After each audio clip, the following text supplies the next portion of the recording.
আসসালামু আলাইকুম এভরিওয়ান, পর্দার আড়ালে সবাইকে স্বাগতম। দেশ ও দেশের বাইরে যে যেখান থেকে আমার ভিডিও দেখছেন, আশা করি সবাই ভালো আছেন। আলহামদুলিল্লাহ, আমরাও ভালো আছি।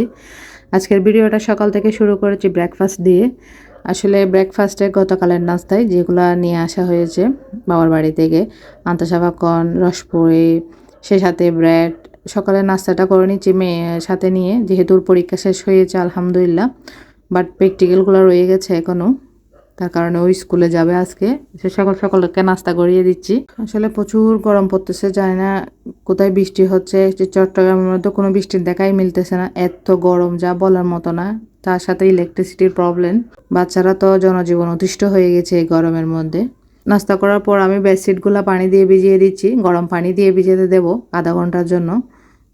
তারপর ডেটল দিয়ে ভালো করে ধুয়ে শুকাতে দিয়ে দিব। সে সাথে সকালে উঠে দেখতেছি ফ্রিজের সব পানি বের হয়ে গেছে হঠাৎ করে, সবগুলা জিনিস পানি ছেড়ে দিছে, জানি না কেন। ফ্রিজ কিন্তু চলতেই আছে, হঠাৎ করে এই সমস্যাটা প্রবলেম হয়েছে। কি করব বুঝতেছি না, এতগুলা জিনিস কোথায় রাখবো। ডিপ ফ্রিজের সবগুলা জিনিস একদম নষ্ট হয়ে যাচ্ছে। নিচেরগুলা মোটামুটি ঠিক আছে, উপরেরগুলা প্রায় পানি ছেড়ে দিছে। সে সাথে টেবিলটা ক্লিন করে নিচ্ছি। আসলে পুরুষ মানুষ আসলে অসহায়।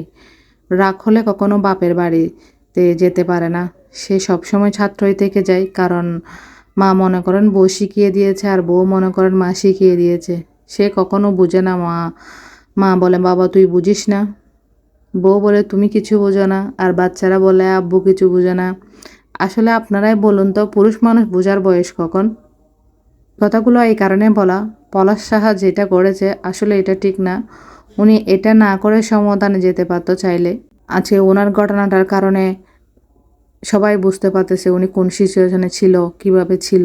কথা বলতে বলতে আমার সম্পূর্ণ টেবিল ক্লিন করা হয়ে গেছে, সব কিছু একদম সুন্দরভাবে।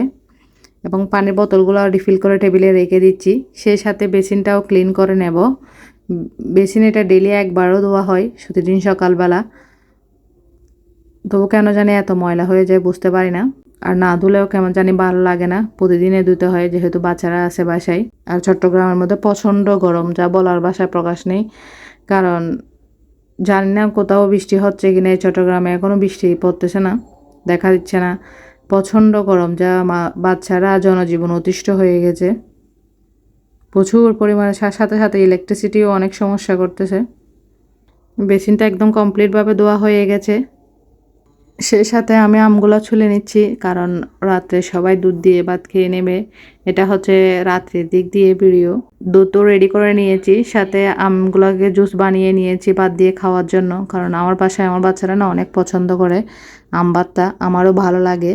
তাই সবাই একসাথে বসে খেয়ে নেব। আজকের ভিডিওটা এইটুকুই। যদি ভালো লাগে একটা লাইক দিবেন এবং সাবস্ক্রাইব করবেন।